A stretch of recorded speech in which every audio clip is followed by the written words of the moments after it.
The NBA on NBC is brought to you by cold refreshing Zima. Zima, a few degrees cooler. By IBM. Are you ready for e-business? And by BF Goodrich Tires. Take control.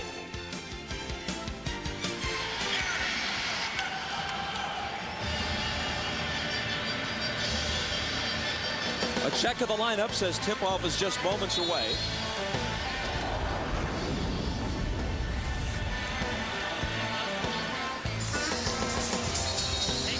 Thomas, Ewing, and Johnson up front for the Knicks. Johnson has had some good games against the Heat this year, better than his general performance over the course of the season. The same can be said of Allen Houston, who joins Charlie Ward in the backcourt. Jeff Van Gundy in his 4th year as the Knicks head coach. In each of the first 3, they've gone out of the playoffs in the 2nd round.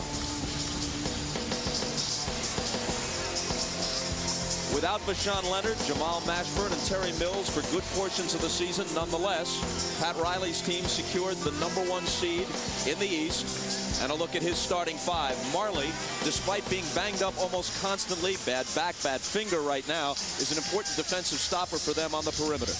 Bob, I think when you think of a game of this magnitude, there's going to be about 5 minutes of nervous energy about these two teams. Then there'll be 43 minutes of execution.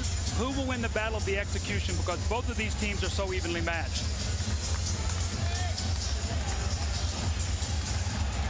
And the tip to New York, but Thomas immediately has it wrested away by Hardaway.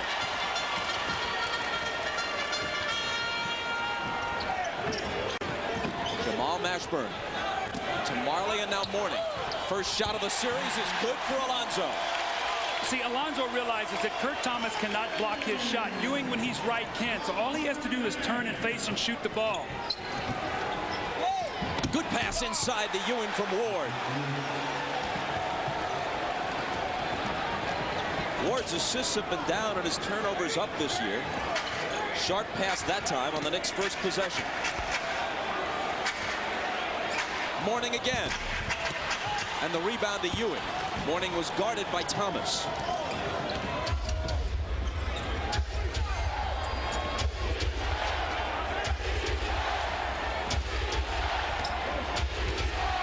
Ewing spinning and scoring. Great start by Patrick Ewing, and again, it goes back to what Ahmad said. He is the heart and soul of this team and will dictate their success. Hardaway's pass finds Mourning, who banks it home, and he's hit 2 of 3. You can see the philosophy of both of these coaches, Bob. Go big early, get them involved, keep them involved.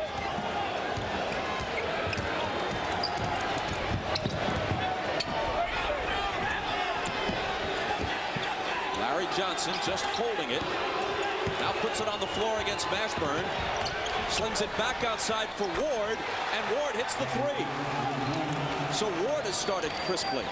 See, Larry Johnson, Jeff Van Gundy loves him because he said he's one of the guys who really looks to pass and create shots. That time he gets a 3 for Ward. Knicks lead at 7-4. Mashburn swatted away.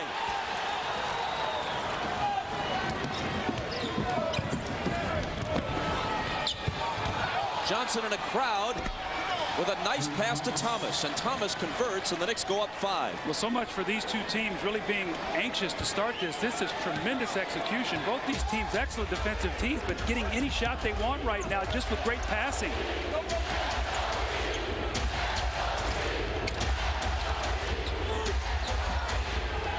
Thomas on Mashburn. Jumper over him. Mashburn, once a 24-point-a-game scorer with Dallas, averages around 15 for Riley's Heat. Well, he liked the mismatch there. Mashburn with the quickness, and Kurt Thomas had to back off of him, and he was able to bury that little jumper.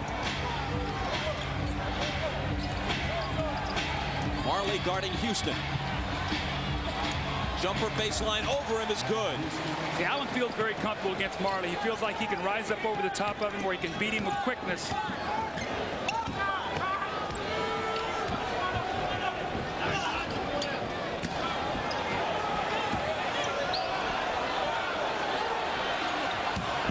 Alonzo backing in on Thomas. Now finding Hardaway, who juggles it. Regains and misses.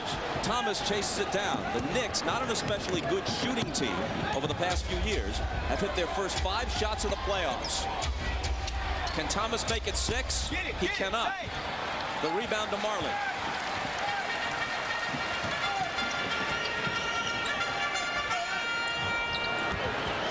Mourning on the drive, then dishes it out to P.J. Brown, and now Mashburn, who misses the 3.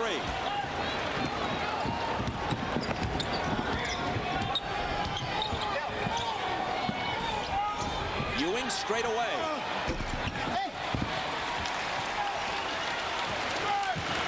Hardaway back for Miami.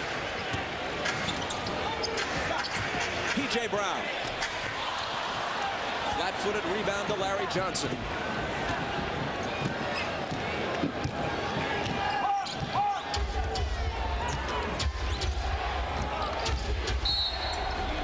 And the game's first whistle. The officials are Ronnie Garrettson, Joe DeRosa, and Steve Javy. Bobby, talk about the great shooting start by New York. Remember the last game they played in here, they finished up shooting 11 for 14 in the fourth quarter, made all 11 free throws. I think that really vaulted them into the playoff situation. They fed off that game and finished strong.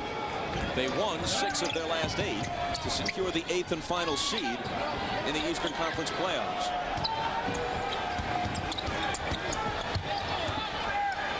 Kurt Thomas.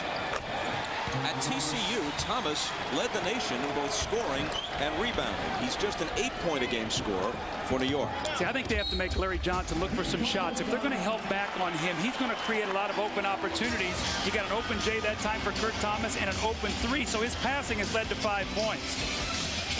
7:23 to play in the first. Good start for New York.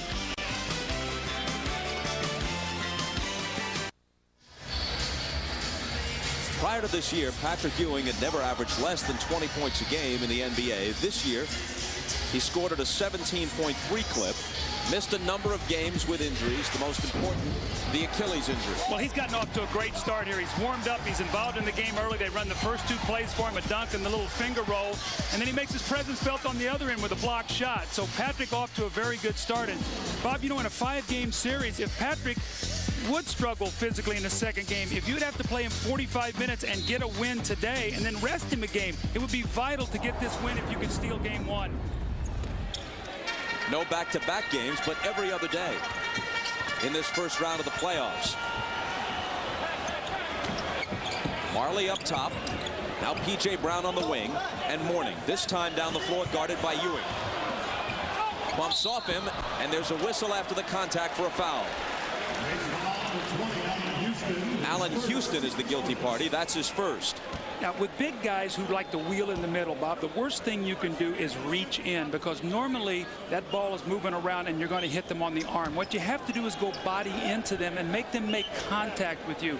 The little reach in foul here by Allen Houston, 2 free throws.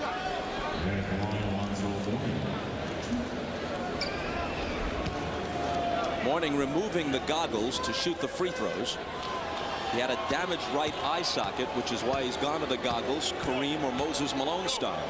I'm surprised more big guys don't get poked in the eye. You think of all the activity and you see the center matchup and what Mourning has done against the opposing center starters this year. Look at that, Bob. I mean, he's dominated them in every phase. But not against Patrick Ewing in the 2 games they've gone head-to-head. Well, you know, I've seen that a lot, though, Bob, and we talked a little bit about our opening. When you have such great reverence for a player as Alonzo does, which is a wonderful thing, you got to try to put that aside, because Patrick is his big brother, and he's dominated him the first couple seasons they've had in playoffs.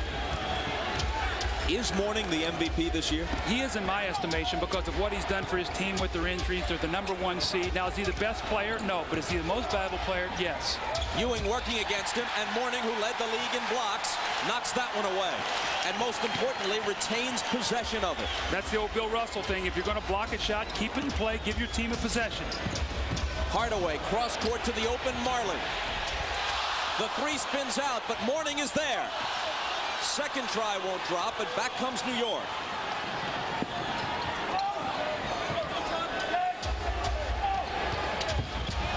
Johnson misses the reverse. Brown running the floor, and he's pushed from behind, needless. wordlessly by Thomas, who couldn't stop him, and now there's a chance for a three-point play. Major advantage for Miami is their big guy's ability to run, and they put the pressure to force a big guy to get back. If a big guy doesn't, then a smaller player has to take him. That time, P.J. Brown running the floor, and he gets the layup and the three-point play opportunity. But when I talked to Jeff Van Gundy, he said, my biggest concern is their big men running, which triggers three-point shots or layups. Brown misses the free throw. Knicks by 3.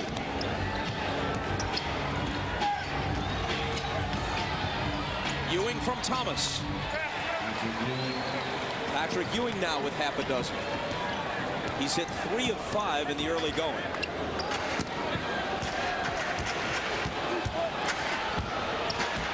Mourning trying to answer, and Ewing gets a piece of that.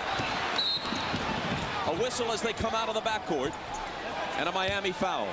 If Alonzo is going to be effective in the post, he's not a back-to-the-basket player, Bob. He faces you and uses quickness. Twice now he's got down here, and both times gotten himself in trouble by trying to jackknife a shot, and Ewing's got a piece of both of them.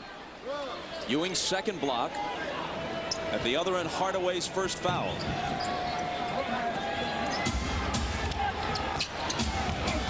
Ewing up in a crowd, and Mourning got a piece of that. Here comes Hardaway on the move.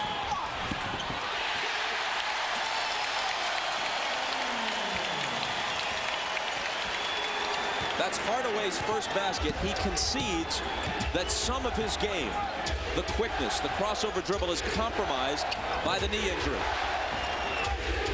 But he's so dangerous, especially late in close games. Houston.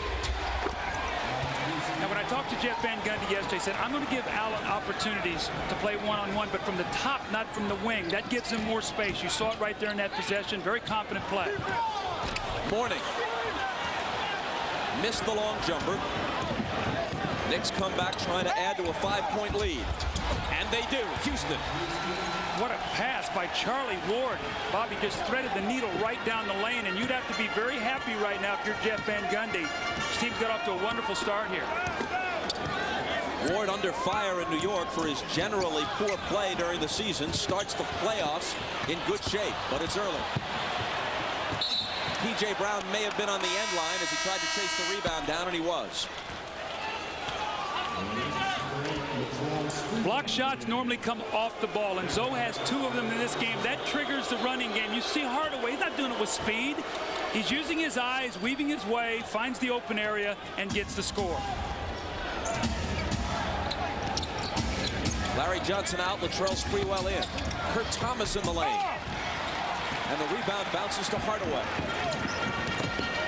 Hardaway pulls up for 3, but it's blocked from behind. Now Ward at the other end, and Hardaway retreats to poke it away and steal it.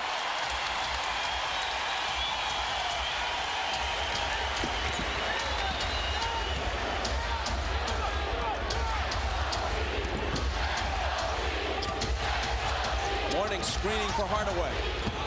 Gets it back from him. Now outside to Mashburn. 4 seconds on the shot clock. Marley for 3.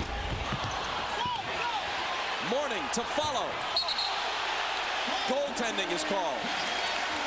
Bob, when we talked to both coaches yesterday, that one thing they said to us is we got to get extra possessions. An offensive rebound is an extra possession. You miss it as the clock is going down, you get it back, and you get a score. Those are the things that will dictate this series. Sprewell trying to get it to Thomas, and they lose it on the turnover. Just what you were talking about. Here's Hardaway to the hoop. And Ewing comes away with it.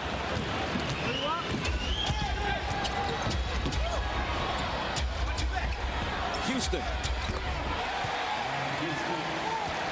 Allen Houston makes it 21-14 New York. He loves playing Miami. His numbers this year against Miami are better than basically any team he plays. He just has a great confidence level. He scored 8. Hardaway on the drive misses, but Marley clears it.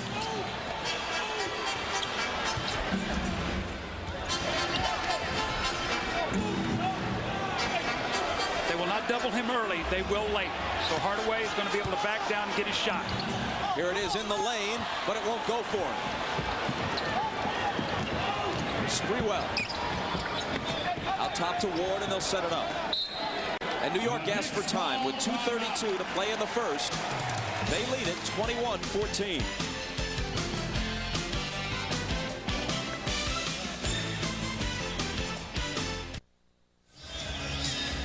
Whether Patrick Ewing, who'll be 37 in August and who has been compromised this year by injuries, can do this game in, game out, we don't know yet. But he's playing like a warrior in this first period of the first game of the playoffs. Here's what he said yesterday about his play at this stage of his career. I can't worry about what the media or the fans or management or anybody thinks about me. As long as I still believe in myself and I know that I can play this game at a high level, I can still do the things, to me, I'm better now than I was when I first came in the league. Granted, I was more athletic, but I'm still, I think I'm a better player. But the other stuff, I can't worry about it. As we come back live, Sprewell misses his first shot. Ewing tries to follow, and it won't drop for him. Marcus Camby is on the floor for the first time for New York.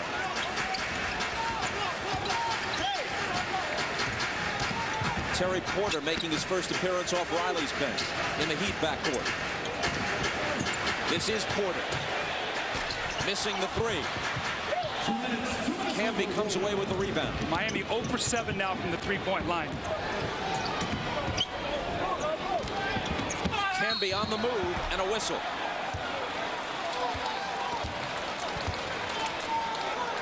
Marley's on the deck, but the foul is on him.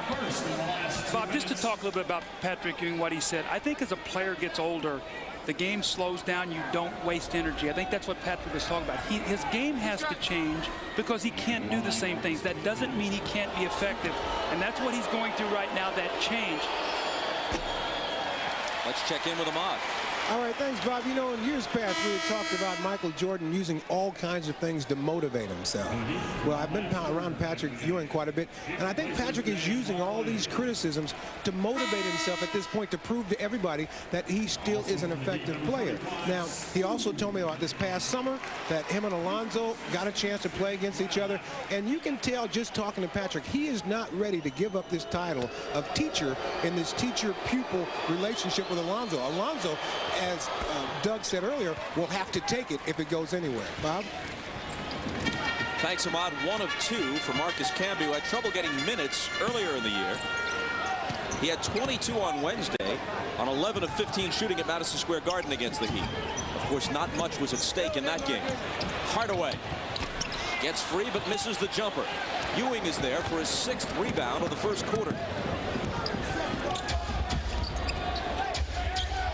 Allen Houston on fire in this opening period. Well, 5 out of 5, and the thing about it is he has not just settled for the jump shot. He's driven the ball, he's played a little one-on-one, he's gotten to the basket, doing the whole thing rather than just the quick pull-up jumpers.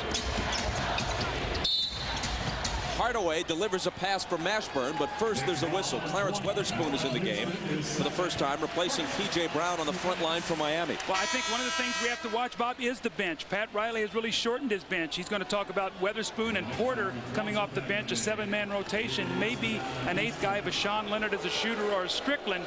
But I think the Knicks bench are going to play 4 guys, and that could be a factor in this 5-game series if it gets grueling. New York by 10. If it's true that as Hardaway goes, so goes Miami. Check this out. Tim is 1 for 7, and he has 1 assist in this period. Well, they're down 10, so I think it says something about that. Mourning with the hook. So, but Miami's philosophy, Bob, is 48 minutes. They don't get concerned at this point in time. They're down 8 or whatever. They want to grind you down in 48 minutes. Mourning has 10 of Miami's 16 points. Johnson working on Mashburn. Fade away against him. It's all working right now for New York. He has 3 assists. It's led to 7 points. He gets a score there in the low post. Everybody's involved right now for New York. Last 30 seconds. Mourning with the fake around Ewing, and he takes it right to the hoop. You know, in watching Ewing play, one of the things that he's really biting on is that up fake. I've seen him do it now in 3 or 4 games. He goes for the shot block and gets beat with the drive. Got to stay down.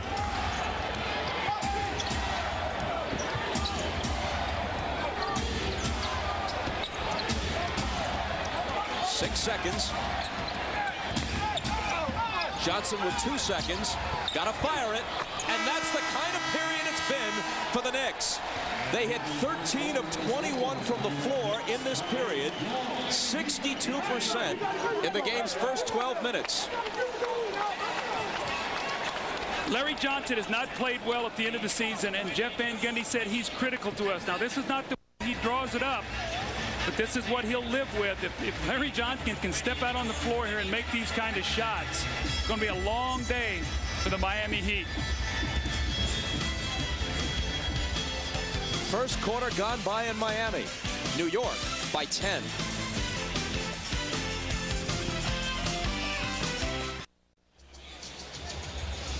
Folks, log on to MSNBCSports.com for a comprehensive playoff section called NBA Showtime Online. Isaiah Thomas will be there to talk about the playoffs at MSNBCSports.com. Today's date is May 8th. 29 years ago today, May 8th, 1970, it wasn't game 1 of the playoffs. It was game 7 of the finals when Willis Reed limped out onto the floor and the Knicks beat the Lakers at Madison Square Garden. Walt Frazier had a tremendous game that night, and the Knicks won the championship, the first of 2 in that decade. How much has the game changed? Even though the playoffs were delayed a little bit this year by the lockout, the first game on the same day as the last game was played in 1970. Here's Sprewell. His jumper isn't there.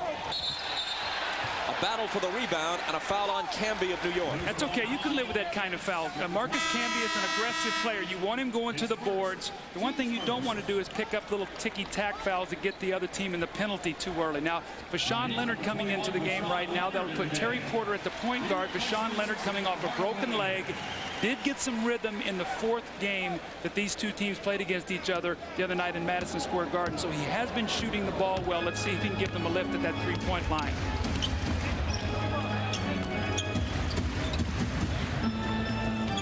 Porter guarded by Chris Childs, who starts the second quarter in the New York backcourt. Here's Mourning on the drive with the emphatic finish. See, Camby cannot play Mourning. Doesn't have enough power. So that puts Ewing over. That's where Mourning can beat him with quickness. Mourning keeping the Heat reasonably close. He's got 14 of their 20. That ball was kicked. Face up, use quickness. Don't try to back Patrick down. And if Patrick right now is struggling anywhere, it's in his lateral quickness because of that Achilles. He just can't move his feet. Watch him. He's by him, and Patrick doesn't even react to it. New York keeps it on the kick ball. Sprewell looking for some daylight, can't find it. Gives it up to Johnson. Mashburn's on him. Johnson hot at the end of the first. Gives it up to Camby. His turnaround is short. Terry Porter in his 14th year in the league at age 36. Out on the wing to Mashburn. Mashburn will drive it. And then find Leonard for 3. Mashburn chases the rebound down. Fresh 24 for Miami. Bob, long shots mean long rebounds. The guards must rebound those long misses.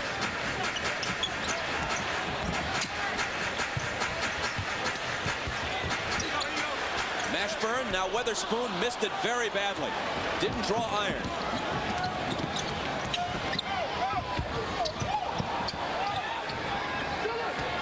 Childs backs away as they set it up.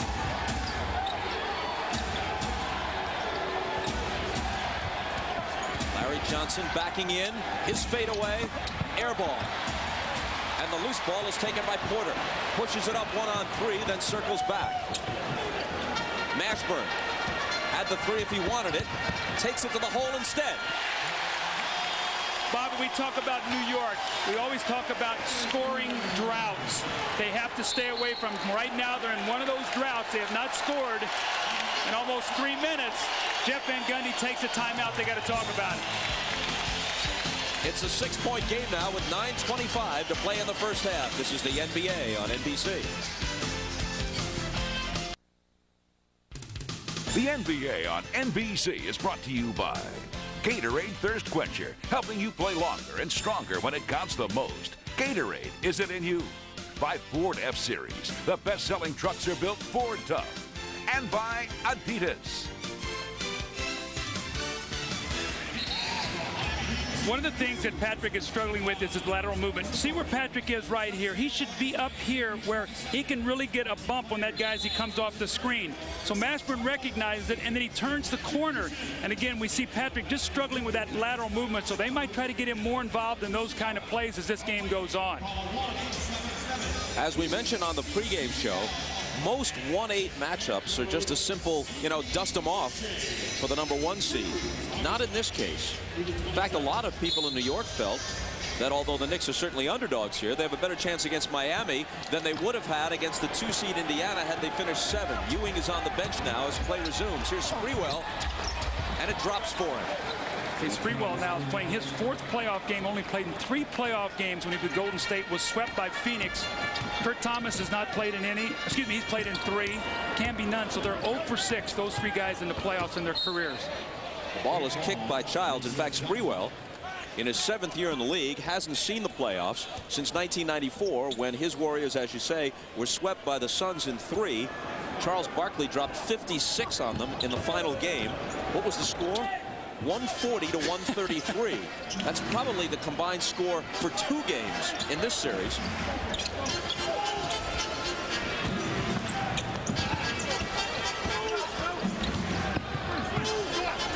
Alonzo Mourning out high. Now Leonard lets it go. It would have been a 2 had it dropped. The rebound bounces out of bounds. The Knicks just let it go and they take possession. Well, that was a great closeout that time by Sprewell. He chased Vashawn Leonard off the rhythm of his shot, made him take a tougher one. They're 0 for 9 now from the 3-point line. New York by 8.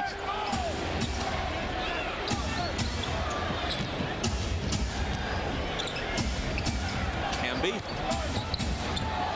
Tough shot. And the rebound is taken by Weatherspoon.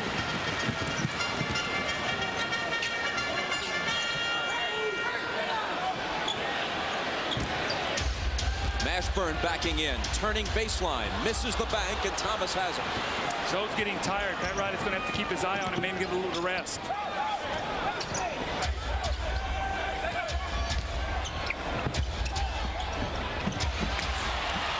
They scramble to the floor. Leonard reaching in along with Sprewell, and a jump ball is called. Zoe is coming out, P.J. Brown, and what's happened now is with them struggling a little bit in the game, you've got Tim Hardaway is going to check in for Vashawn Leonard. So with Mourning going out, he's going to need Hardaway on the floor. He has to have one of those 2 guys out there. Hardaway was going to check in, but the man he was about to replace is involved in the jump ball. Riley says of Mourning, his spirit is pure, and therein lies his greatness.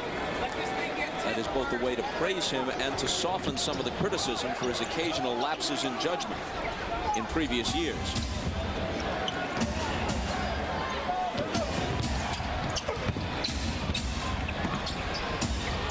After the Knicks win the tip, here's Childs.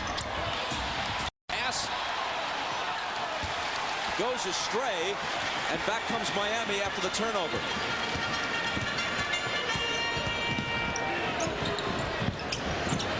Vashawn Leonard with the bounce to Weatherspoon. Weatherspoon inside with the left hand, misses. Tries to follow his own, and it's blocked over the back, but a foul.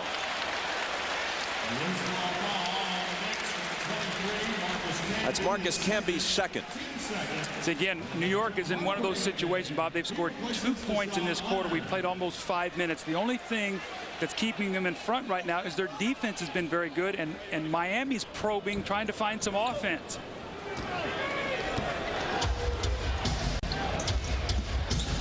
Porter to Weatherspoon. Outside Mashburn. They made him change his shot, and as he dumped it off, nothing but blue shirts inside. Now a scramble in the lane, and another jump ball is called.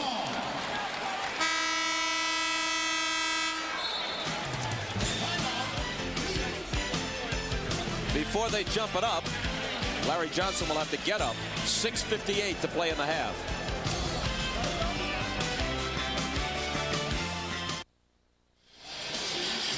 Bob, we talked to the coaches. They talked about extra possessions. And when you look at it, Miami has 7 extra possessions here early in the game off these hustle stats. The problem is they're shooting such a poor percentage. They're not taking advantage of it. But look at the hustle. Both teams are down on the floor, going for loose balls. The turnover, you see Miami going down, picking it up. Here's the drive once again, forcing a jump ball situation. But again, the poor shooting has really hurt Miami, and that sort of lies where their weakness is. They go through those same periods as New York where they just can't put the ball in the basket. We played 5 minutes and 2 seconds in this quarter, and the score of the quarter is 4-2 Miami. They control the tip and come back, looking to cut into an 8-point deficit. Hardaway, Mashburn, Porter. Terry Porter lays it off to Weatherspoon, who has it shoved back in his face.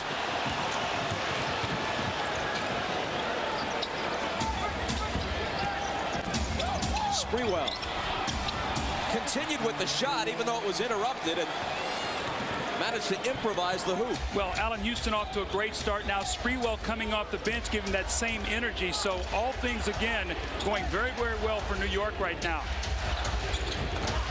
Hardaway splits 2 defenders, then gives it up to Porter. Gets it back. It would have been a 2, but it's off the back iron. Childs trying to find Johnson, broken up by Hardaway, into the hands of Porter. Terry Porter finds P.J. Brown, who hits off the baseline. See, Childs has got to use better judgment now, Bob. That's twice he's now driven in there, got a jump ball that they lose. That time is a turnover. Those things fuel Miami. P.J. Brown takes advantage of it with a little jump shot. Sprewell's jumper increases the lead to 10.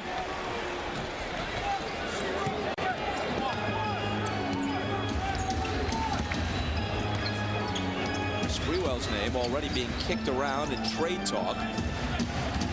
Knicks might be looking to make a move for a point guard in the offseason. Tom Gugliotta's name also has come up. Here's Hardaway. The bank is closed for him, and Johnson corrals the rebound. But in the meantime, whether they keep him for next year or not, the Knicks need Sprewell to play well if they're to do anything in these playoffs. Well, they need to give him that slashing energy, that cutting, that going to the basket that he's been doing here early in this game. Kurt Thomas hits the rainbow. When Kurt Thomas is hitting 18-footers, that puts a smile on your face. And we see Patrick Ewing on the bench, Bob. One of the things that's going to be important for Patrick is when Jeff Van Gundy does put him back into the game, he's got to get warmed up. Sometimes you stiffen up, and that's a problem. New York interior defense, excellent. Clarence Weatherspoon, an undersized power forward, actually got hit on the wrist there. That should have been a foul. And then it leads to this by Sprewell. Just a gorgeous play. Actually is wrapped up in the continuation. So he gives him a slashing basket. And then Kurt Thomas steps out on the floor. He squares it up, and he buries the jump shot. This is the game's biggest lead. New York by 12. Hi, everybody. Hannah Storm in New York. Coming up on the Prudential Halftime Report, we'll have the amazing story of the Suns' Danny Manning. 3 times he has come back from a torn anterior cruciate ligament, twice in his right knee and once in his left. Through all of the injuries, Manning has not been one to make excuses. You're always going to have people that say, well, you know, before the injury or after injury. And the bottom line is I've blown my knee out 3 times. I'm never using it as an excuse, and I won't, you know, today. You know, I play with what I have. I do the best I can, and that's all I can do. Peter Vesey has Manning's remarkable story. Manning and the Phoenix Suns meet the Portland Trailblazers in the middle game of our triple header. In Game 1, the Knicks lead the Heat by 12 as we rejoin Bob, Doug, and Ahmad. Hannah, thanks a lot. Entering this year's playoffs, there have been 31-8 matchups in previous postseasons. The number 1 seed has won 29 of those 30. Only in 1994, Patrick Ewing still on the bench, extended rest. Only in 94, when Denver, out of the 8th seed, upset the Sonics, number 1 in the West, has the 8 won it. Only 5 times has there been a 5th game. 17 of the 30 have been sweeps. Knicks lead by 12, however, at the outset of this one. But Mashburn cuts into it, drilling the 3, which gives him 7 points and slices the lead to 9. Finally, a 3 for them. That's 1 for 9. The other one that Vashawn Leonard took was a 2, so 1 for 9 now.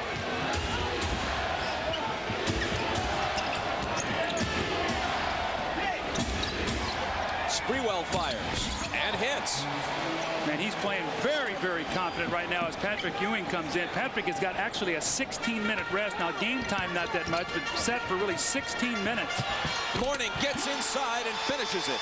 He scored 16 points, and without him, this game would be a blowout. Well, we talked about Tim Hardaway, Bob, and he is struggling right now, and the Heat they need some better production from him.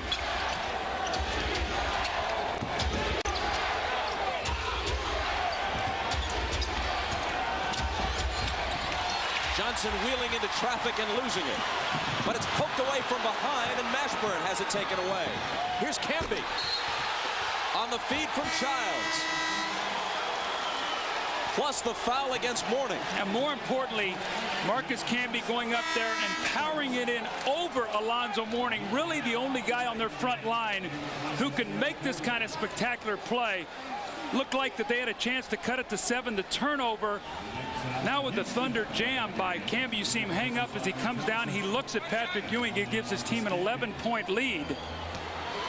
Took it right at Alonzo Mourning. And now finishes the three-point play. Here's Tim Hardaway. 1 for 9 from the floor so far. 2 points, 2 assists. Meanwhile, Houston and Sprewell are combined 9 for 11 on field goal attempts for New York. Well, Bob, I felt as we see the illegal defense right now, I felt like coming into this series, Miami had a decided advantage if Mourning could dominate inside and Hardaway outside. That has not happened, and really what's happened is Allen Houston and Sprewell has dominated on the perimeter, and the guards for New York have done a good job in combination against Hardaway. Marley back in for Miami. Houston returns to the floor for New York. Nice pass to Mourning from Mashburn. He slings it back outside to Marley. Marley on the drive, then Thunder Dan gives it up to P.J. Brown, who can't finish it. Sprewell wanted to pull up and take the jumper. It was slapped away, but they got a piece of him, too. Hardaway's second. Have you noticed also, too, Bob, anytime New York can get early offense, they're trying to take advantage of it. Now, Childs had a couple turnovers, but they're really looking to score against Miami before they get their defense set in the half court.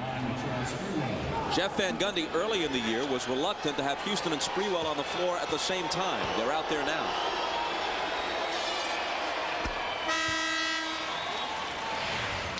Tomorrow night on NBC, based on a true story, his daughter was murdered.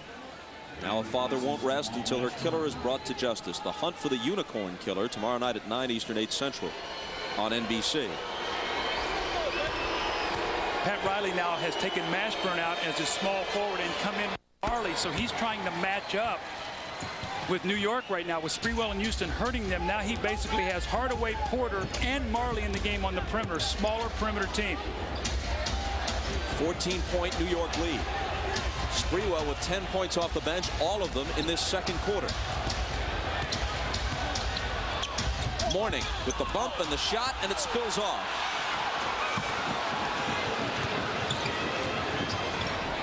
Ewing's pass finds Thomas, who can't find the hoop.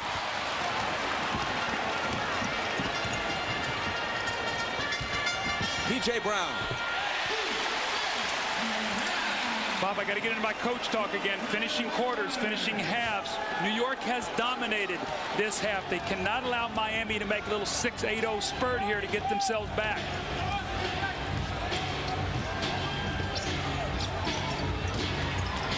Sprewell. It bounces off for him, and Mourning clears it.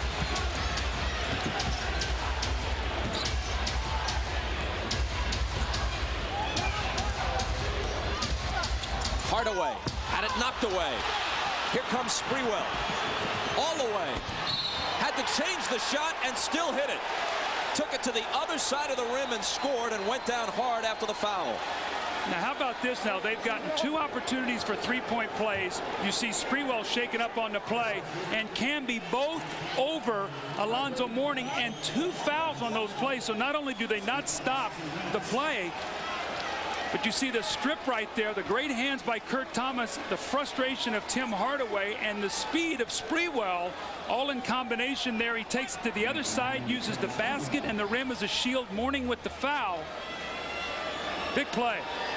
Mourning's second foul. Sprewell has now gathered himself. Completes the three-point play. He has 13 of New York's 18 points in this quarter. The Knicks are up by 15. Hardaway had it stripped by Childs. He finds Sprewell, who backs away.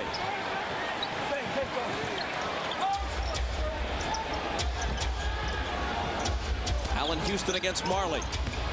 The jumper increases the lead to 17. Have you seen New York play better all season? No. This has been a tremendous performance. They are playing at the highest level of confidence I've seen them all year. And in fact, their two best games, or at least portions of games, would be the last quarter and a half of the last game here during the regular season when they overcame a 20-point deficit, and the first half of this one, both against the Heat. Well, Bob, matchups are so vital, and importantly with that, how you feel about playing certain teams. And again, Hardaway is stripped there by Childs, and what are they trying to do? They're trying to push it out and run. Allen Houston at the top of the floor, isolate, no screen, take it one-on-one. He pulls up and hits a tough shot. So Allen Houston and Sprewell have been great on the perimeter, and the defense of the Knicks has been terrific. As you folks know, this is the first of 3 on NBC today. Coming up, a Western Conference first-round matchup. It's the Trailblazers against the Suns, and after that, the Sacramento Kings are at the Delta Center to take on the Jazz. 2 more games still ahead today on NBC, and a long flight for us ahead. We'll be in LA tomorrow for the Rockets and the Lakers, game 1 of that 4-5 matchup. Here's P.J. Brown. Can't hit the straight-on jumper. Thomas goes tumbling out of bounds as they battle for the rebound. And Miami's going to keep it. You know, Bob, Hardaway can talk all he wants about feeling good. He's not himself. You can just tell he does not have that little bounce in his step that he normally has, and it's very difficult if he can't penetrate. He shot just 1 for 9. He has 3 assists, 3 turnovers. He does have 4 steals. Kurt Thomas picks up his second. And you know what? It's a 52-second mark, a halftime, and not in the penalty yet. Really important stat, because that free throw line and shooting a high percentage has what's been good for New York in their series this year in the 3 games that counted. Rather than risk another foul on Thomas, Van Gundy yanks him and sends Chris Dudley in for the first time. Mourning. Perhaps looking to test Dudley right away. Good defense on him, though, so he has to go to the side for the jumper that's no good for Brown.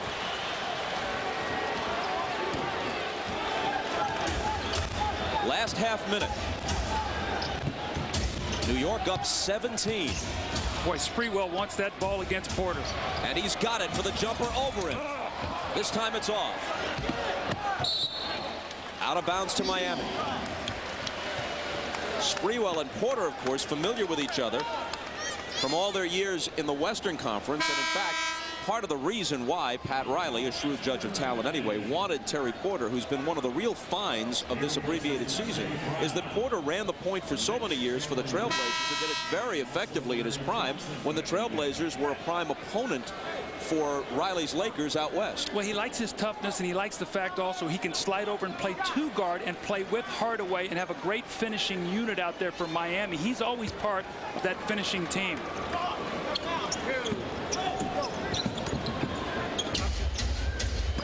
Well, Miami needs a basket here, Bob, going in at halftime.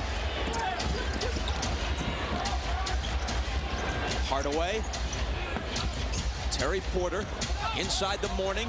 Last 4 seconds. Marley tries a 3. Overshoots it. Dudley grabs the rebound, and there's the horn. The Knicks shot 21 of 36. That's 58% in the first half. The Heat feeling some heat from their fans here. The boos raining down on them as they head for the locker room, trailing 48-31. Stay tuned for the Prudential Halftime Report coming up after these messages. You're watching the NBA on NBC.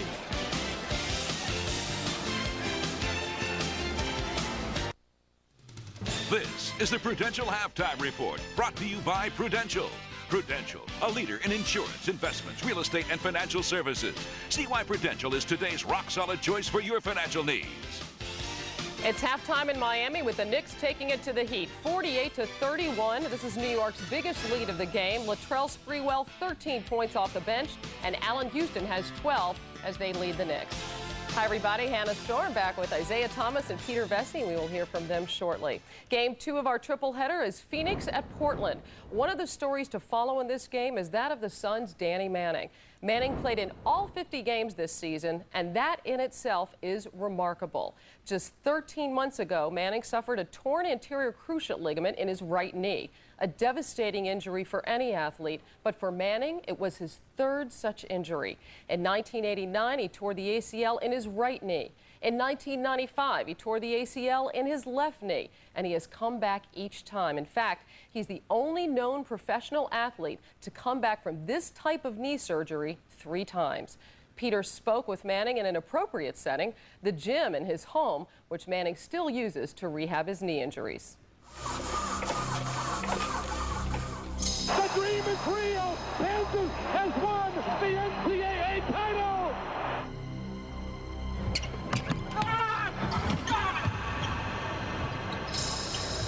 Third one, Sacramento last year, end of the season, 6 games ago, and I make a hard cut and I plant, and it kind of goes. And right then, at that time, I knew I blew my knee out again. You know, I wanted to be optimistic, but I mean, I've been through it before. It's incredible. I don't, you know, maybe some people know what it takes to come back from 1 major knee surgery, let alone 3. Probably knows as much about the anterior cruciate ligament as most surgeons do. His level of commitment is a complete dedication to the purpose and to his mission to come back and play.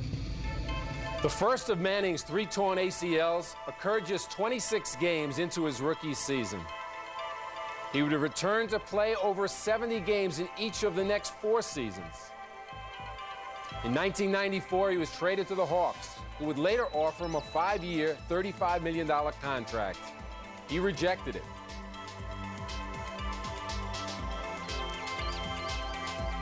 Suns owner Jerry Colangelo romanced him into signing a 1-year, $1 million deal with an unspoken promise his financial sacrifice would be rewarded. The decision almost proved disastrous. Second one, here in Phoenix, my first year in practice, on the practice court. Got a rebound, pushing the ball up the court. Joe Klein's in front of me, kind of to the side. I think if I can get past Joe, I have a layup. He jumped up and got into me, and I heard him screaming. And then when he landed, I saw him grab his knee. And I knew right then, I mean, could tell by the yell that it was the ACL. So now you know you blew your knee, you know you're on a 1-year. What are you thinking about? Oh, obligations, loyalty? Oh, absolutely. I'm thinking to myself, you know, why just sign a 1-year deal? But, you know, I'm sitting in there in the locker room, in the training room, and you know, all the guys are around me. And then they all kind of disappear, and Jerry walks up, and Jerry Colangelo. Yeah, Jerry Colangelo walks up, and he goes, you know, your loyalty will not be forgotten. Surprising no one, Colangelo proved honorable. He gave Manning a 6-year, $40 million contract. I think whenever someone displays the amount of confidence in you that Jerry has in me, you know, you just basically you want to live up to your end of the bargain. And that was my intention from the day I signed the contract, and it still is my intention. No, that was a good pick. After you tore your second ACL, I know that you called your wife, Julie, and told her what was going on. What transacted between your wife and your daughter, Taylor?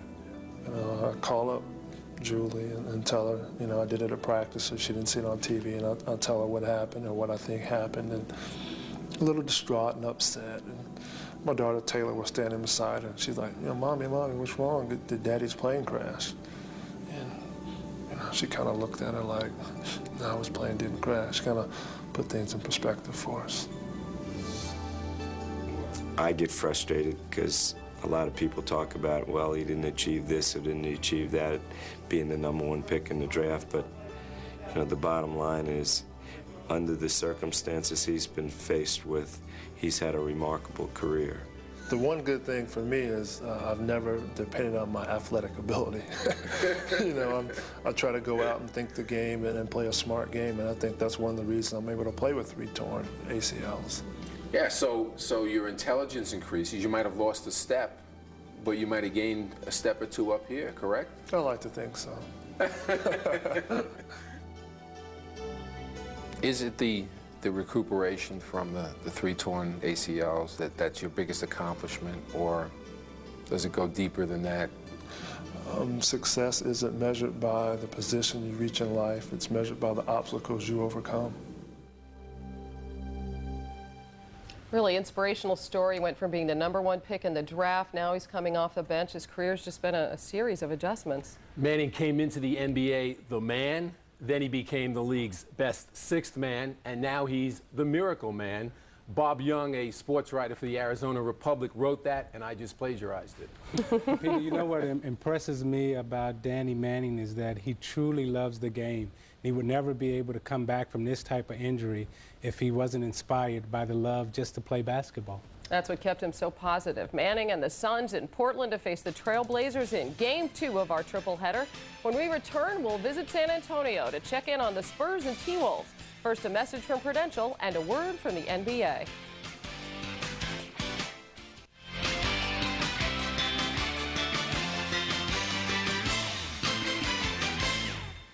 Tomorrow on NBC, the middle game of our triple header is Minnesota at San Antonio. The remarkable Spurs started the year at 6-8, then went 31-5 to claim the top spot in the West and home court advantage throughout the playoffs. Dan Hicks has a report from the Alamo Dome. Hannah, as the Spurs go through their final workout before Game 1 tomorrow, there's no wonder why there's unprecedented excitement here in San Antonio. And it's not just local hype either. Most people around the NBA feel that this is the best Spurs team in franchise history. And in this unpredictable NBA season, they're predicting that San Antonio wins it all. That's some pretty flattering talk about a franchise that has even yet to make it to the NBA Finals. It gives us confidence, but we're not overly confident because in our mind, Utah is still the best team in the West until somebody unseat them, whether it's us, Portland, Minnesota, the Lakers, whomever. Until somebody unseats Utah, they're still the best, so we still have a long, long way to go, and that's what keeps us focused. Unlike the Spurs, who finished in a flurry, Minnesota won just 5 of its last 17 games to barely sneak into postseason. So you have to wonder where they found their confidence. I really feel like we can beat this team. Set aside everything that's, and that's happened this year. We're here now. And if they come out and think that they just gonna blow us 3-0, then they'll be going home early. If Minnesota has any serious ideas about staying in this series, they're going to have to turn around a 10-game losing streak on the road. Hannah, this has all the makings of David versus Goliath, and right now, Mr. Robinson and the Spurs appear to be on an unstoppable roll. Back to you in New York. Thanks a lot, Dan. We'll get playoff reports throughout the weekend. Meanwhile, in the game you're watching, the Knicks lead the Heat 48-31. Isaiah, you said in our pregame show, Knicks had to get into a fast-paced game against Miami. That's exactly what they've done. Yeah, we talked about the Knicks and their speed and their versatility, the quickness to get turnovers and get into the transition game. The Knicks must get easy baskets in transition because that's how they score. The Knicks must continue to keep doing that. I think Ward is going to play big in the fourth quarter for him and sustain this type of run. That's the offense. What about the defense that the Knicks are playing? Van Gundy, very, very good strategy not to double on Mourning. Sure, he's got his 16, which is more than half the points. The other guys are 7 for 32 from the field, and the bench is outscoring the Miami team 17-0. Stay rooted to the other guys. Let Mourning, not let Mourning, but allow Mourning to go one-on-one. Perhaps Pat Riley will remind his guys in the locker room of their matchup a couple weeks ago when the Knicks climbed back from a 20-point deficit to win in Miami. Meanwhile, Miami has a 17-point deficit to overcome on its home floor. We'll send you back there for the second half right after these messages from your local station. This has been the Prudential Halftime Report, brought to you by Prudential. Prudential, a leader in insurance, investments, real estate, and financial services. See why Prudential is today's rock-solid choice for your financial needs.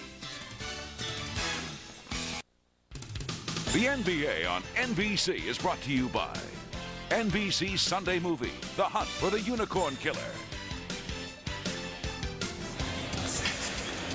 With Doug Collins, Bob Costas back in Miami, and all the trends as we prepare to look at the first half trends obviously are in favor of New York.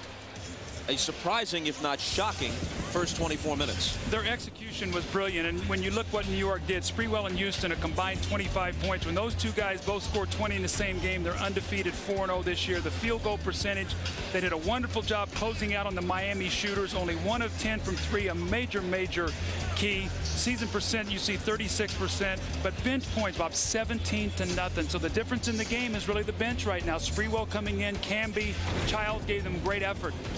We'll hear from Ahmad Rashad, and we'll start the third quarter when we come back after these commercial messages. You're watching the NBA on NBC. Ahmad Rashad back in Miami, where the Knicks lead the Heat by 17. Jeff Van Gundy, very happy with his team at halftime, says he wants them to try to get more easy points in transition, keep rebounding, and also stay aggressive. Very important. The one player that they're concerned about, if Miami is to get back in this game, is Tim Hardaway. They want him to stay home on Hardaway because they expect him to start hoisting threes. Bob? Ahmad, thanks a lot. Discounting a game between Baltimore and Philadelphia in 1948, which is virtually the prehistoric era when you talk about the NBA. In the last 50 years, the largest halftime deficit over cutoff game is 18, which has happened a handful of times. The Heat begin this second half down 17, and a whistle right away as Mashburn goes to the hole. Well, the first 5 minutes, Bob, are going to be critical. And, you know, when I look at Pat Riley over there, I think at halftime, probably with this team, Bob, he was probably trying to instill some confidence in his team. Right now, they're playing like a very shaky team. So probably firm, fair with them, but also trying to instill confidence.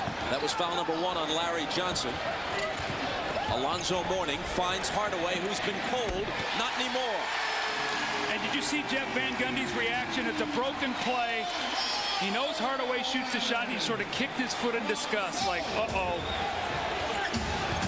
Ward, baseline, through a crowd, finds Houston. Short. Rebound to Marley.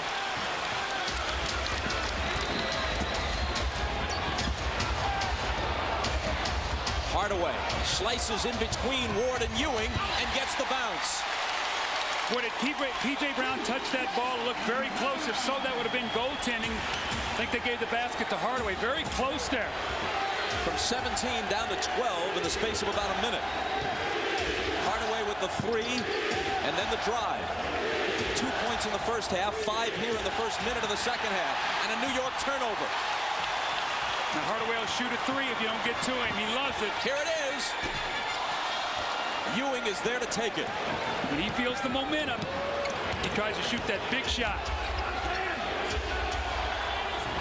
Houston. Outside to Johnson, who drills a 3 to quiet the crowd. What a big swing. I think there's going to be some contact off to the ball. They've called a technical foul. And it's on Kurt Thomas. He and Marley were wrapped up off the ball, and Kurt Thomas gets the technical. But, Bob, you talk about swings. Hardaway's shot goes. What we have in here as opposed to Johnson, that's a 6-point swing. Hardaway will shoot the technical. Before this series, Hardaway, measuring his words, it wasn't like he was quoted out of context, referred to the Knicks as thugs. See in the bottom there, you see Thomas, they're wrapped up, and he sort of jerks Marley. That wasn't much, but, you know, Steve Jaffee, a veteran official, said, you know what, I'm not going to let this get out of control. So any little thing like that, I'm going to call early in this series.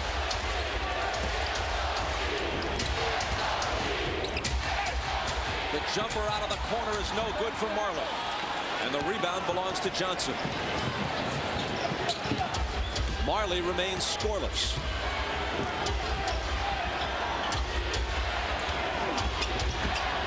Patrick Ewing, his pass deflected, but grabbed by Warder, gives it back to Patrick, and it won't drop. Miami ball. Surprised Patrick did not dunk that basketball. He tried to kiss it in off the glass. I was expecting a thunder jam, and he sort of tried to coax it in the basket. That's where you see him being hurt by his feet. Ewing started with 6 quick points, did spend a long stretch in the first half on the bench, but he's stuck on 6 right now. When Zoe gets it, no movement. Now watch how they'll collapse when he dribbles. Try to make him force a pass off the dribble. And there's a New York foul. It's number 3 on Thomas. Thomas has played better of late for New York, but when he was really struggling, and he still only averaged 8 points a game, noting that he once led the nation in scoring, one New York wag said, "Which nation?" Well, Kurt Thomas, as an NBA player, is not going to give you those big numbers. They want him to give the kind of toughness that they got from Charles Oakley. But what he does is he can play the power players and allow Ewing to play a Brown and roam and block some shots off the ball, save a little energy.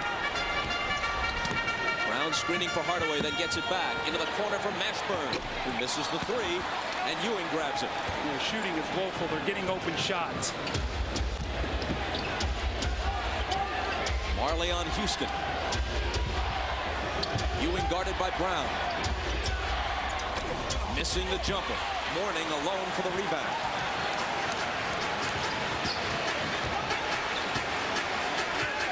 Miami down by 14.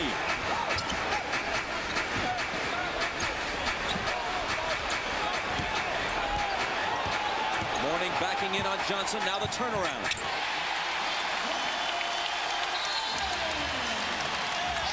Alonzo Mourning with 18. Timeout, New York. 8:41 to play in the third. Up by 17 at the half. New York now leads by a dozen. They got the little switch, the mismatch. Larry Johnson, and Zoe knows it. He just turns, elevates, and knocks it down to cut the lead to 12.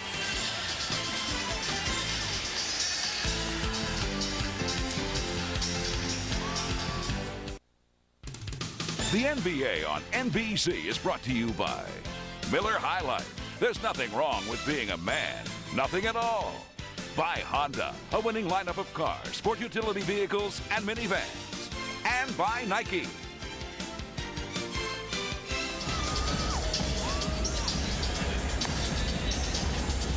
Pat Riley passed Phil Fish, Red Auerbach, and Dick Motta this year on the all-time victory list. Now trails only Lenny Wilkens, who of course is still active with the Atlanta Hawks. Here's how he's done against his old team in 4 seasons as the Heat's head coach. Just 6-6 in the playoffs, 4 under 500 in the regular season. And trailing here by 12 points as New York puts it back in play with 8.5 minutes to play in the third quarter. Chris Dudley on the floor now for the Knicks.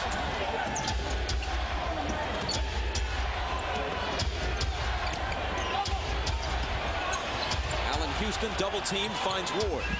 Now Ewing up top and Johnson from the side. Larry Johnson just before the shot clock. Well, that's 2 big threes he's hit. When Miami made the run 5-0, Hardaway missed a 3. He buries a 3, and then against the clock once again. 6 big points to push it back to 15.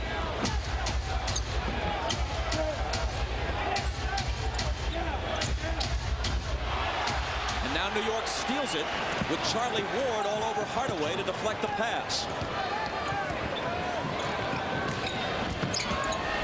Houston to Johnson, another 3. Not this time, way off. The rebound is taken by Dudley, who sticks it back in. You got to foul Chris Dudley. He's a very poor free throw shooter. You cannot let him lay the ball in the basket. So Zoe can't take that foul, but one of his teammates must take it. In fact, for his career, actually the worst free throw shooter in NBA history. Speaking of Dudley. And they've reestablished the halftime margin at 17. Mourning makes it 15. He scored 20. See, we talked to Jeff Van Gundy yesterday. He felt they could win if Zoe throws up a big game, if they keep everybody else involved, and that's what's happened today. Zoe needs help. Nice pass from Ward to Houston. Houston with 14. He's hit 7 of 8 from the floor.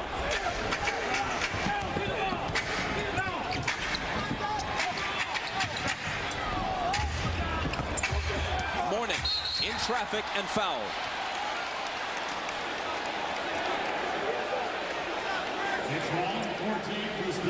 This has sort of been New York Day. Watch this now. We're going to be able to put this across. And here's Larry Johnson over here. Now watch, the ball swings.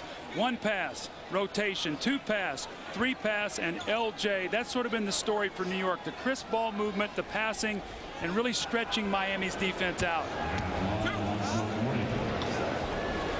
Foul on Dudley was his first. Mourning at the line. He's been a consistent all-star caliber player, but the last couple of years, his playoff performances have been beneath his regular season standard. And even though there's MVP talk, how he does in the postseason is what a lot of people are watching. There's no question. We've talked to Zoe about it, and he's spoken to us about it, and he knows everybody is waiting for him to short circuit in a pressure situation, as he's done in a couple situations, either against a Chicago or a New York. He knows he has to keep his cool, but it's a fine line, Bob, because he's a guy at his best with the fire, with the emotion, with the rage, all under control. It's a fine line he's always walking. The 2 free throws give him 22 points. Ward is doubled out near midcourt. Johnson to Dudley. Back to Ward. Falling out of bounds is Hardaway, and play is stopped. Chris Dudley picks up the loose ball foul, his second. This is why Zoe led the league in block shots. He comes over and gives help, erases a mistake by a perimeter player. Timmy Hardaway got beat on the back cut, then the loose ball that we talked about. But Bob, Mashburn, Marley, Hardaway, these guys have got to start making some shots, because Zoe's not going to be able to throw up a 45-point game. That's what they're going to need right now for him to win if these other guys don't start making some shots. Almost half of the third period gone by, and they've only sliced 2 points off the lead. P.J. Brown. Hardaway. Mourning. 4 seconds to shoot. Mourning against Dudley. Got to get it up there. Mashburn beats the clock and misses.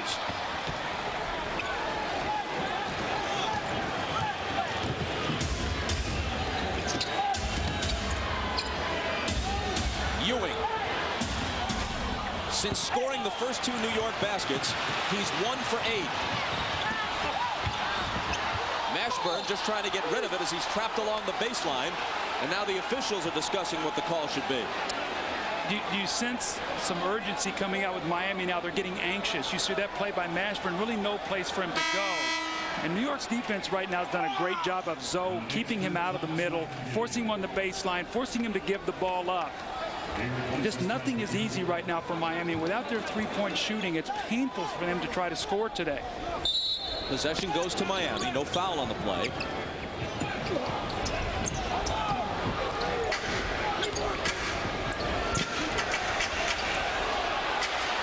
Mourning has been just about all Miami has today. Dudley fouled him. Let's see if they give him the continuation. No basket.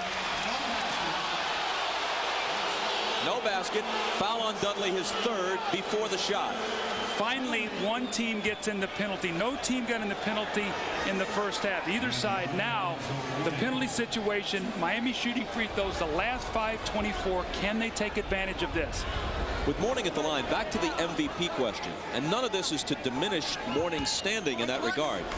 But shouldn't the MVP be awarded after the playoffs? Now, obviously, you have a finals MVP. But in basketball and in hockey, the real season is the playoffs. I can see it in baseball or in football awarding it solely on the basis of regular season. But shouldn't, with the regular season counting as part, shouldn't the playoffs be part of the consideration? Well, Bob, I think if you're going to give 2 awards, I don't think that can happen. But if you're going to just give 1, if you're just going to say we're going to give an MVP, then you might diminish also what somebody did for a team that wasn't able to get deep into the playoffs or something. So I understand what you're saying, but I think if they're going to be a regular season, that has to be done, and then the playoff, your playoff MVP. Well, I can see a regular season which would encompass an MVP that would encompass the regular season and the playoffs, and then a separate finals MVP. Now, I would live with that. I agree with that. Meanwhile, back to the issue at hand. Houston had it knocked away, recovers. Ward fires a 3. Overshot it. Rebound back tap by Dudley into the hands of Johnson. Nice hustling play by Dudley. New 24-second clock. Houston. And Marley comes away with it and might get a technical as he pounds the ball into the floor. The foul is called on Kurt Thomas, which is his 4th.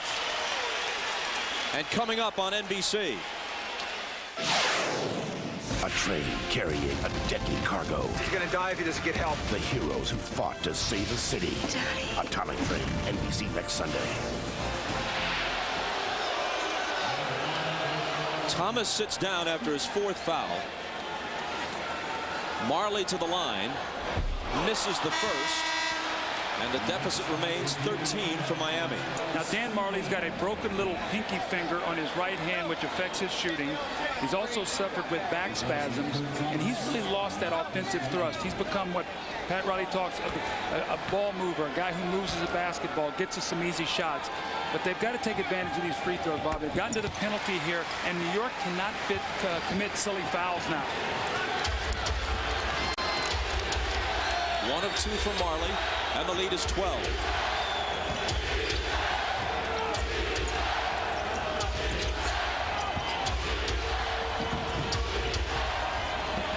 Larry Johnson turns to face the bucket. P.J. Brown on him.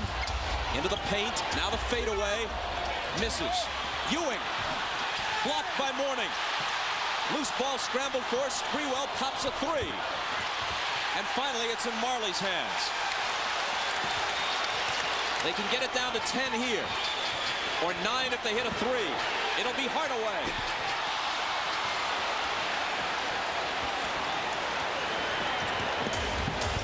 That one shot has just not been there for Miami, Bob. That momentum that you need. Hardaway's missed 2 of them now. And Marley kicks that one almost out of the arena.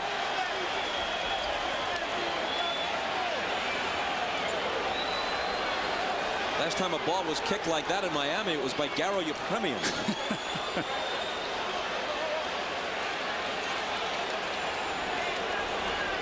Looking at Ewing, he's 1 for 9, by the way, since a 2 for 2 start.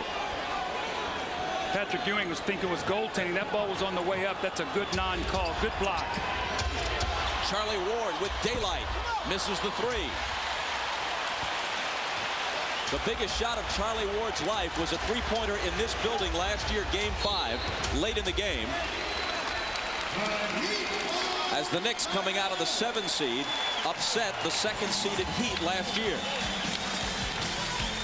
Looking to grab a 1-0 lead in this best of 5 and up by 12. 3:46 to go in the 3rd quarter. New York up 12, and the defense is getting tighter. You see the interior defense here. New York swarming Mashburn. The drive by Allen Houston and the block shot by Mourning. The block shot by Alonzo Mourning once again. And we know these two teams are built on defense. You see the points allowed, 4th for New York, 2nd for Miami. The opponent's field goal percentage, 2nd and 3rd. And so with this, Bob, they got to find a way to manufacture some points. And again, Miami has got to be able to make some perimeter shots. We mentioned that it was 29 years ago today that the Knicks won the 1970 NBA title. How much has the league changed for better and worse? That Knicks team, celebrated for its defense, allowed an average of 105 points a game.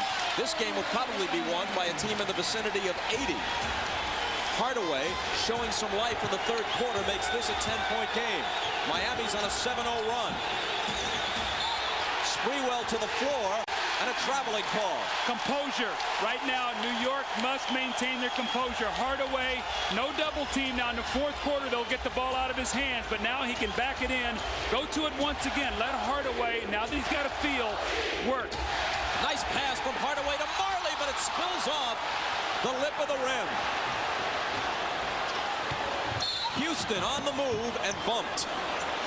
Bob, that's 3 times now that Miami has had big shots that would have put this crowd crazy, and they've missed them. Look at this, a point-blank layup by Marley. This would have put it under 10, and it rolls off, and now Houston gets fouled and shoots 2 free throws. So instead of being 8, it could go to 12 in that one little swing. That makes it 11. Marley's 0 for 5 from the floor. So when you're playing uphill, You have to make all those kind of shots. You just cannot afford to miss those. 4-point swing. And back to a dozen. It was 17 at the half. 3 minutes now left in the third.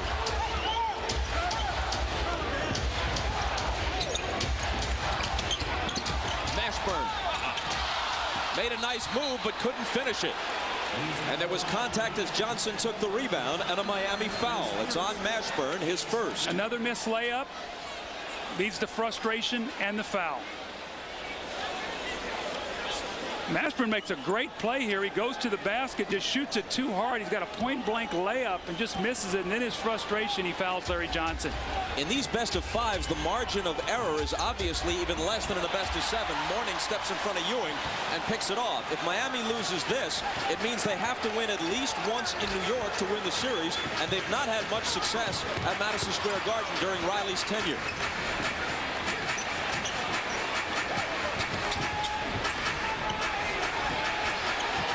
On the shot clock. Hardaway will. What a roll! That almost scraped the ceiling. That is typical Tim Hardaway. Those are the kind of shots he makes when the game is on the line. What a big, big basket. 8 points in the third after a 2-point first half for Hardaway. And hold on, says Steve Javik. Marley's third coming up. I don't know if anybody makes tougher shots in the NBA with the clock winding down. Hardaway steps back, he pumps, fakes that ball. I have no idea how it goes in. He couldn't even see the basket. Charlie Ward swings it to Johnson, fakes his way around Brown, confronted by Mourning, but scores anyway. Boy, Larry Johnson's been great. And I tell you, he's made some shots, Bob, with that clock winding down that have really stemmed the tide. 12 points for Johnson. He and Mourning, of course, were teammates in Charlotte. They make no secret of their intense dislike for each other. Ewing came over, got a piece, goaltending. Anytime the ball is out of your hands this long, it's normally going to be goaltending. Watch, he lets it go, and Patrick gets the block shot. But anytime you've got that kind of distance that close to the basket, normally you're going to get the goaltending call. 26 for Mourning, exactly half of Miami's total.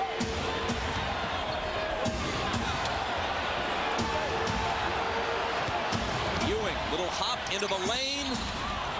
It drops, and he comes to the line. His first points since the first quarter. The proud warrior in Patrick Ewing comes out. He's got Alonzo posted. No double team coverage. He takes it, then he pump fakes. Shot blockers leave their feet. And then Patrick gets the contact and the kind roll. It's like every time New York has needed a basket, they've come up with a big one today. Ewing now looks for his 9th point, but this is also important. He has 13 rebounds. See, you can be a dominant factor, Bob, without throwing up big numbers. You see Hardaway getting a rest so he can be fresh for the fourth quarter. There's a lot of ways to help your team win. Here's Mashburn with Sprewell on it. Miami down 13.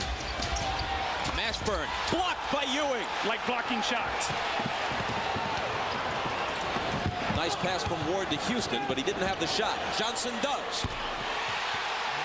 I've never seen New York play like this, where they're getting key baskets. How many times have we seen Miami miss an easy one and then come back and hit a big one?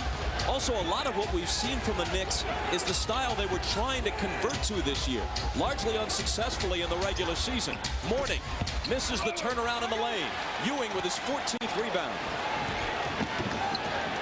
Sprewell thought about a 3, head fakes, now the 2. They got Patrick Ewing here off the ball with a foul. They're going to count the basket. It'll be 2 free throws. I think Terry Porter will go to the line, but contact off the ball. That's number 1 on Patrick. Van Gundy has shown Riley a lot of different looks and lineup combinations, and a lot of what we've seen with the Knicks being successful here is a more wide open style, which they were in theory trying to convert to when they got Camby, when they got Sprewell, and they tried to become younger and more athletic. Well, I think what's happened here today is you've seen great balance. As Porter makes the free throw, New York is going to take a timeout, but not the predictability of Patrick on the low block. He's going to score his points, but give us the rebounding, give us the shot blocking. Let us get out and run a little bit. And Sprewell and Houston have been terrific. The block by Patrick Ewing. He's doing all the little things. No easy baskets for his team. You erase two, and what does it do? It leads to Allen Houston, the no-looker. Larry Johnson, once again, the three. There's a 5-point swing right there. And then the defensive rebound by Ewing. He leads it out. The pump fake, the up and under, and Sprewell gives New York a 17-point lead.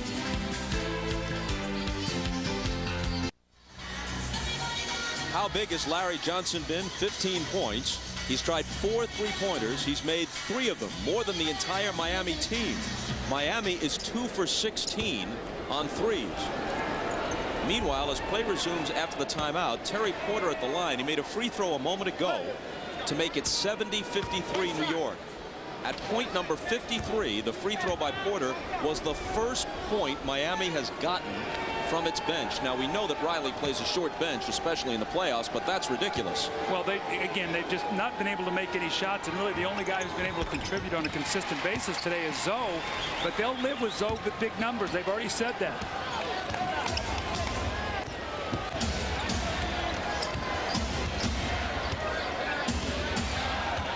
Miami had some spurts in this third quarter, but essentially New York has held them off. Up 17 at the half, up 16 now. 5 on the shot clock. Ward, a 3. Sprewell touched it last, out of bounds with 3 seconds to play. They've got to sling it up court in a hurry. It's Porter near half court. That's the best shot he can get, and almost made it.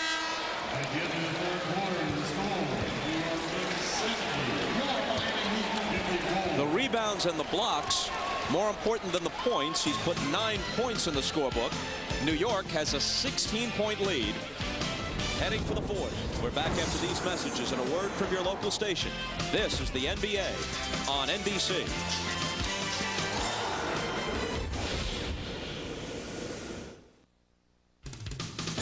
This copyrighted telecast of the National Basketball Association is intended solely for the entertainment of our audience. And any retransmission, reproduction, rebroadcast, or other dissemination or use of this telecast, or of the pictures, descriptions, or accounts of this game, without the express written consent of the National Basketball Association, is prohibited.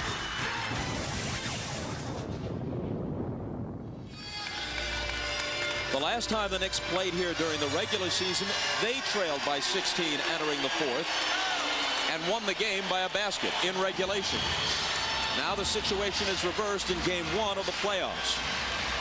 The largest deficit ever overcome entering the fourth quarter in any NBA playoff game is 18. Phoenix did it against Houston 5 years ago. Chris Childs running the point as we start the fourth. Hardaway on it. Here's the pass to Camby from Houston, and as Camby cuts into a pack of white shirts, he's fouled by Mourning, his fourth. See, that's the slashing that Camby gives. You've got Allen Houston who's backing down. He gets help, and as soon as the man comes off Camby to help, he slashes right to the basket. And this is what he can give them, Bob. He's a slasher, he's a cutter. He has the ability to finish at the basket.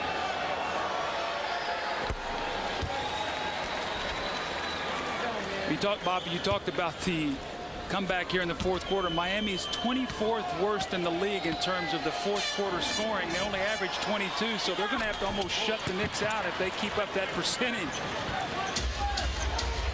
Camby connects on 1 of 2. Back to a 17-point lead.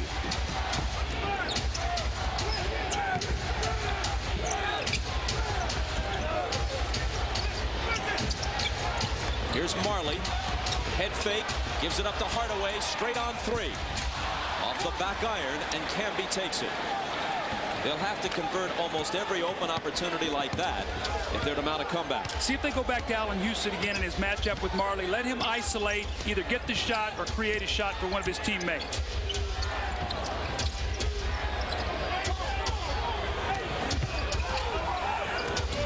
Sprewell with a runner.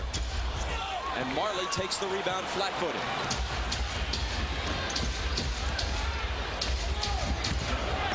Mourning against Johnson and Camby. Lost it. Mashburn grabs it. Knocked away from him and out of bounds, but touched last by the Knicks. Camby on him defensively. We talk about synergy, though. It's like there's 6 New York players out there playing on 5 right now. Everywhere they turn, somebody from New York pops up and blocks a shot. Camby led the league in blocks a year ago. Porter misses. That, of course, was when Camby was with the Raptors. Out of bounds to New York. So Porter had a good look at a 3. Hardaway had an open 3. Neither went down.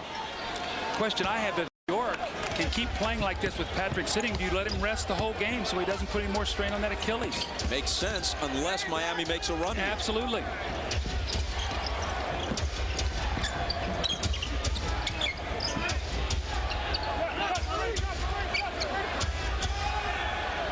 Three on the shot clock. It's going to have to be Johnson. And it's short. See, now what New York doesn't want to do is just come down and do that. Stand until the shot clock goes down and try to get a shot at the buzzer.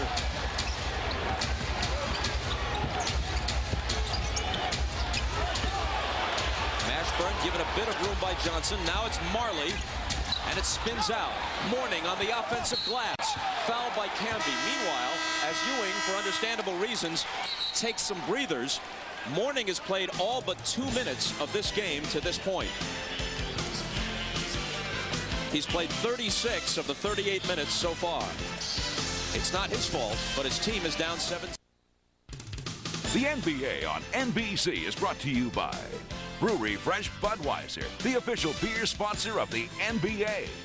By the Motor Trend Truck of the Year, the new Chevy Silverado. It's the truck.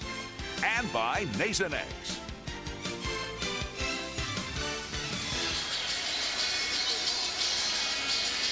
Patrick Ewing has played 29 of the game's 38 minutes and change so far. Yesterday, we talked with Jeff Van Gundy about how much he can reasonably expect to get from Ewing in this series and possibly beyond. I'm not sure if he can play well throughout the whole series, however long it goes. If he can give us one good game, or maybe not even because of lack of practice time. To me, that's the wild card for us. What he can accomplish in this series. And I don't think he knows, I don't think we know, and we're going to have to play it quarter by quarter, half by half, game by game to monitor whether he can help us win the game or not. After Camby's 3rd foul and following the timeout, Mourning goes to the line and misses. He has 26 points. If Ewing and the Knicks come in here and take this one, as we mentioned, they force Miami to win at least one of the 2 games in New York. Since Riley became their coach, and this is his 4th season with the Heat, Miami is 4-7 at Madison Square Garden, regular season and playoffs combined.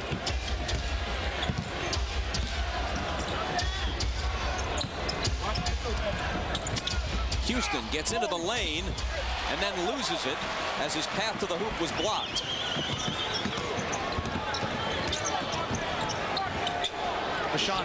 Leonard's in the game, Bob. You got to give him some shooting. Here's Weatherspoon. Camby on him. Poked away from behind. Weatherspoon recovers. 6 on the 24. Hardaway over Childs. And a foul.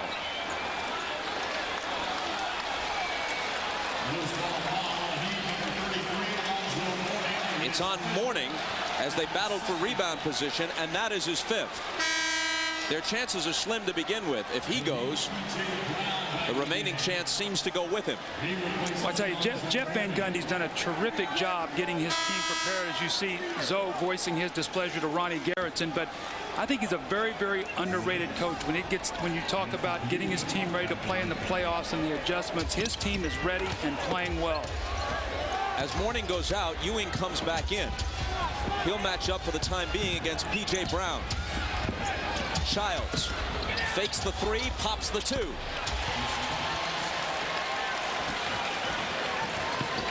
An 18-point New York lead.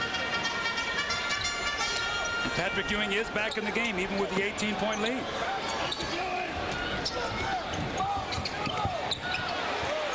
Terry Porter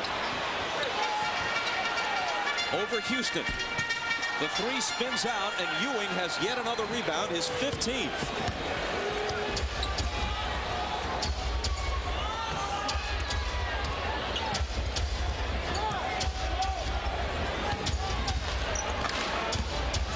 Sprewell backing in. The jumper in the lane is good, and the lead is 20. You can just see the confidence building in New York as this game goes on, Bob. More importantly, what you're seeing is the quickness of Allen Houston and Sprewell has really hurt the perimeter players of Miami. They're breaking them down. 17 now for Sprewell. Remember, Hardaway is hobbling, bad knee. Marley has been battered for it seems like half a decade and somehow plays through clenched teeth. But the athleticism belongs, at least in this situation, to Sprewell and Houston at present. Well, New York is a more skilled team if Sprewell's playing well as he is today, and Allen Houston. Those guys are skilled players. Miami is a force team. They impose their will upon you, so they don't have a great margin of error when it comes to making plays. Hardaway gets into the lane, acrobatic attempt, won't drop. Rebound battle won by Witherspoon, and he in turn is fouled.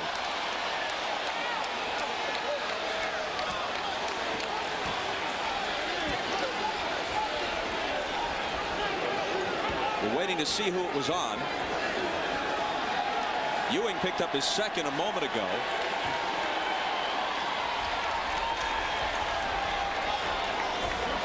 Bob, what happened is that there was a technical foul on P.J. Brown. The frustration after the play, he cracked Chris Childs. You see Chris Childs sort of holding his nose. Remember now, P.J. got into it with Charlie Ward and flipped him in the one game 2 years ago that sort of set this off, this great rivalry when these two teams start going through their suspensions and all in the playoffs. But P.J. Brown picked up the technical. That's why Allen Houston shot that free throw.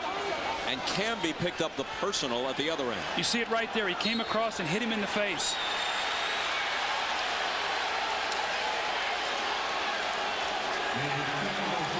There is always the possibility that things could boil over when these two teams get together. Did P.J. Brown just get his second one and get thrown out? I think he might have just gotten thrown out of the game. He's been tossed. Back-to-back technicals, and his afternoon is over. And practically speaking, the same is true for the Miami Heat, down by 22 with 7:48 remaining. Now is when New York must maintain their composure. They can't allow Miami to bait them into something that would carry through the series. They're dominating. They're playing the game they want to play. You turn your back, you walk away from any of the things that could change the momentum of this series, Bob. You've just got to keep playing basketball. First one by Witherspoon, no good. Up next, a Western Conference first-round matchup. It's the Trailblazers and the Suns. That's followed by the Kings and the Jazz from the Delta Center. Two more left today on the first day of the playoffs here on NBC. Witherspoon comes up empty. Symbolic of the type of day it's been for Miami in Miami.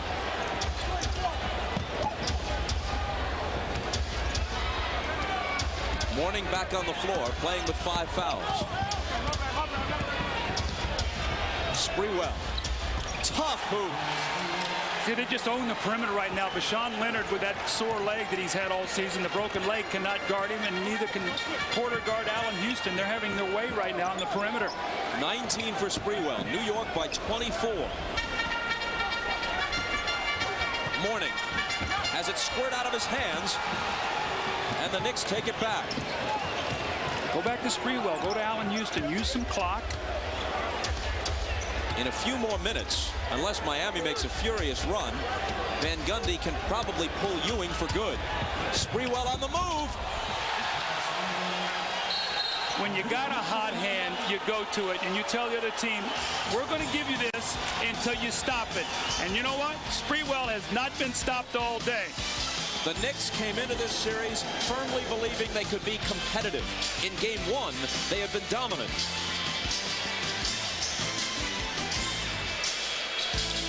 Sprewell is just backing his man down into the low post. This one with the little runner. And this is the Latrell Sprewell that Pat Riley also wanted here in Miami. New York got him, and today he's paying dividends. Next on NBC, the NBA playoffs continue. The Suns, the Blazers, one of the surprise teams of the year. Pacific Division champion Portland faces high-powered Phoenix. Then later, the Kings, the Jazz. Up-and-coming Sacramento meets the defending Western Conference champs. The race for the rings. Next.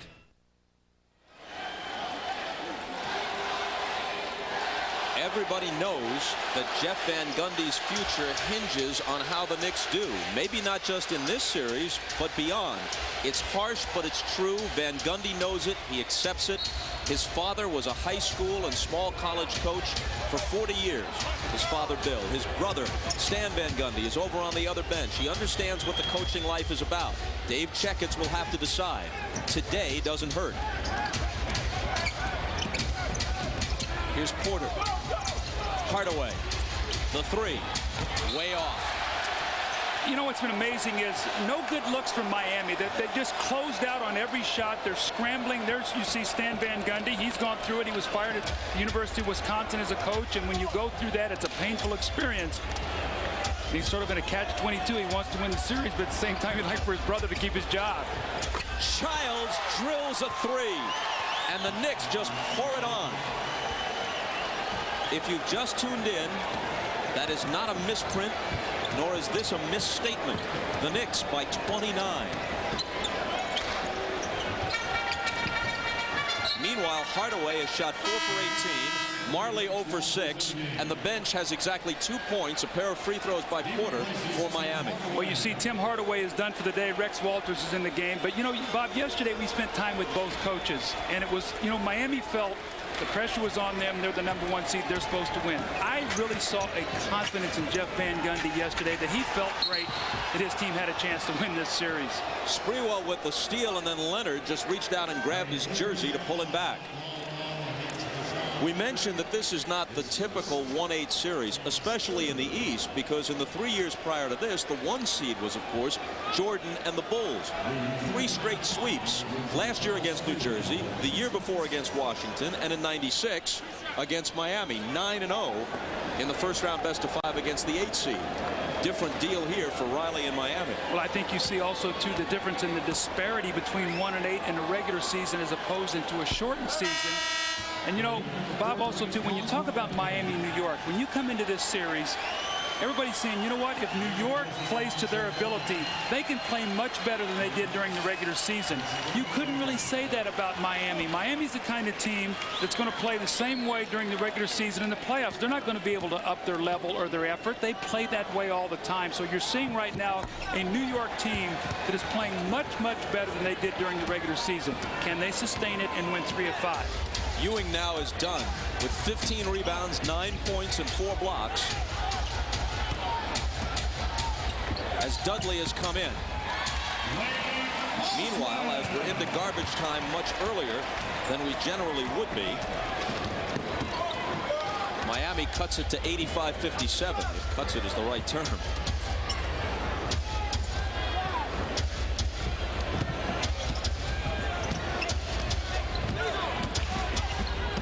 Now it's knocked away by Walters into the hands of Weatherspoon. Porter back at the other end, fouled by Childs.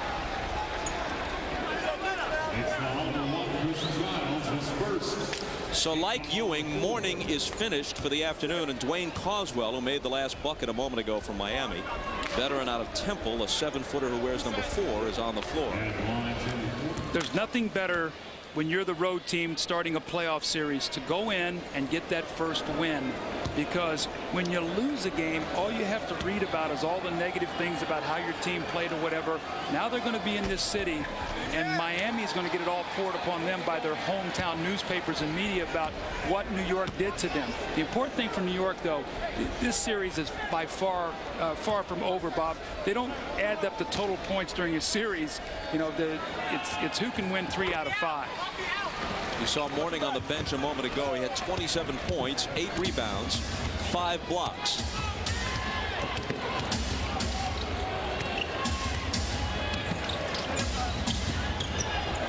Latrell Sprewell. It rattles in and out, but Sprewell today will play in the first winning playoff game of his NBA career. It's been 5 years since he's seen the playoffs at all.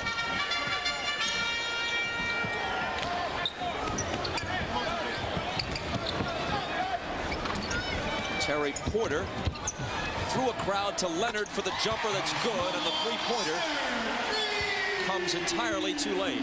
It's a 24-point lead for New York. It's Leonard's first basket.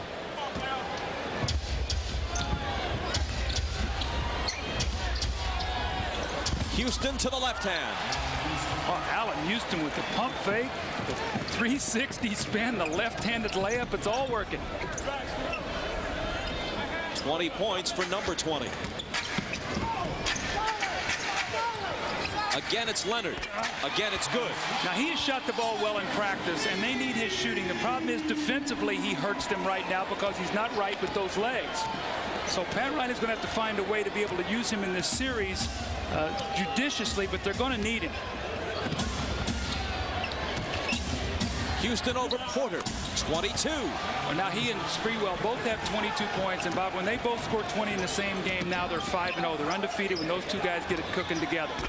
Deshaun Leonard hits his third consecutive three. And this matters because it gives him confidence and a little bit of rhythm for the subsequent games in the series. Absolutely, and Latrell Sprewell has got to play this out like, you know, the game is still on the line. Jeff Van Gundy said, we don't want to let these guys get going now.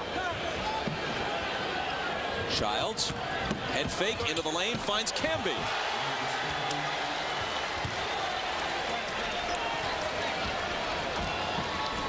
Clock ticking down toward 3 minutes. Mourning just a spectator now. Leonard again. Not this time.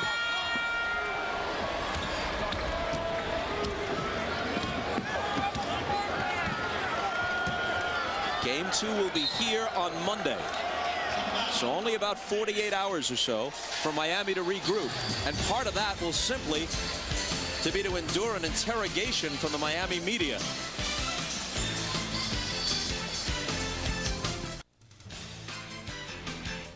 Hi, everybody. Hannah Storm in New York coming up after the Knicks and the Heat. Game 2 of our triple header. Phoenix and Portland coming to you from the Rose Garden. The Blazers 3-0 against the Suns this season.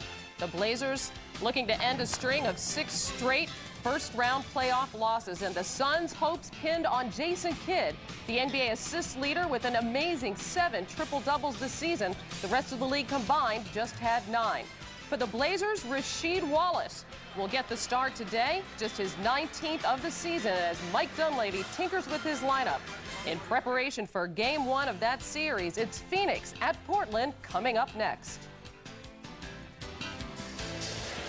Bob, that should be a terrific series. Jason Kidd having an MVP-type season, and if their big guys can shoot the ball well, Gugliotta, Cliff Robinson, Manning, they could give Portland trouble. Portland needs to get that confidence back that they were playing with early in the season.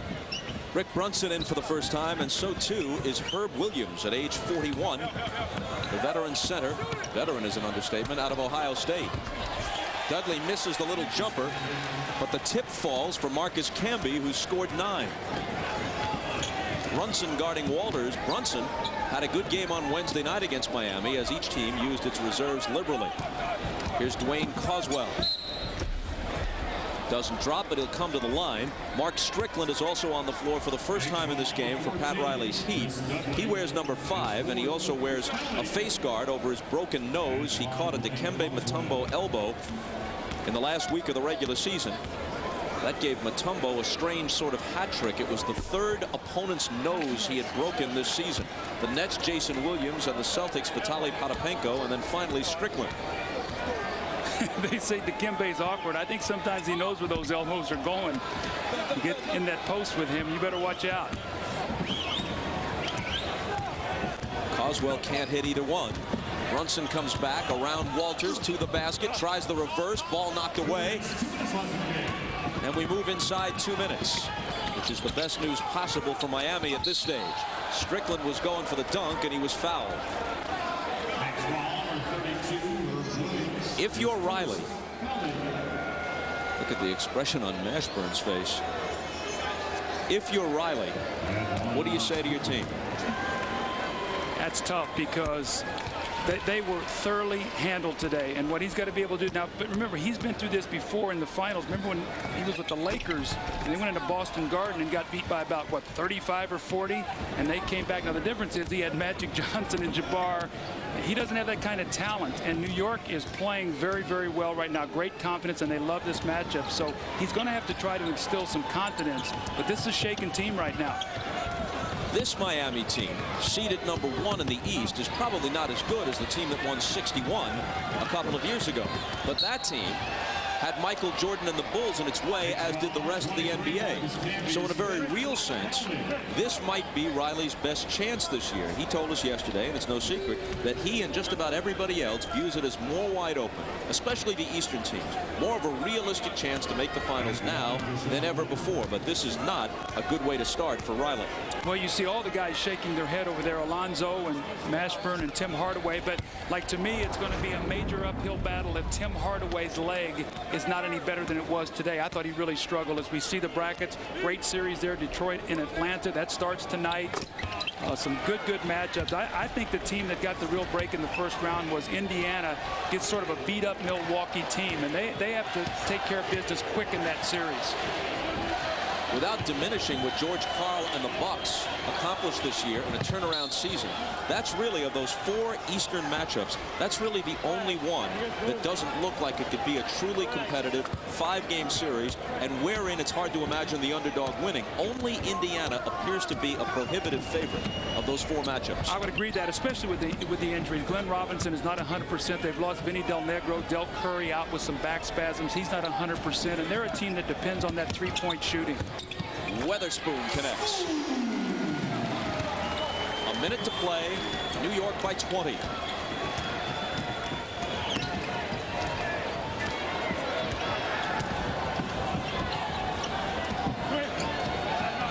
Bob, let's watch how New York leaves the floor today. I think it's a real sign of what kind of team and maturity you have. Do they walk off the floor like they feel like they expected to win and make no big deal about it? I don't think you're going to see any celebration. I think Larry Johnson has talked to the guys like, we did our job, let's get off the floor. Let's watch how they leave today. I always thought that that's a telltale sign of a series. Well, this will be the 3rd straight time they've beaten Miami, even if you discount the last night of the regular season. They have every reason to be confident against the Heat. Leonard missed. Strickland gets credit for the tip with 17 seconds to play. 2 years ago, the Knicks were up 3-1 before losing in 7, and part of the reason was the suspensions that came after the fight. Last year, they beat the Heat, although the Heat was a much higher seed, in 5. This year, they split 4 regular season games and win game 1 of the playoffs. Why shouldn't they feel confident against Miami? You're absolutely right. It's the matchup they wanted, and today, they were the dominant team. We'll put Ahmad to work on an interview when we come back to Miami right after this. You're watching the NBA on NBC.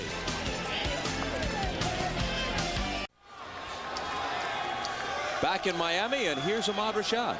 All right, thanks, Bob. So you guys struggle towards the end of the season trying to get into these playoffs, but come out today playing like you really belong here, Patrick. Yeah, we feel like we do belong here. We had a up and down year. I know I did. I've been hurt pretty much the entire year. But, you know, I still believe in this team. I still believe in these guys. And we feel that we belong here. And, you know, like I said, when I did all my interviews with you guys, I see no one in this playoff that I fear.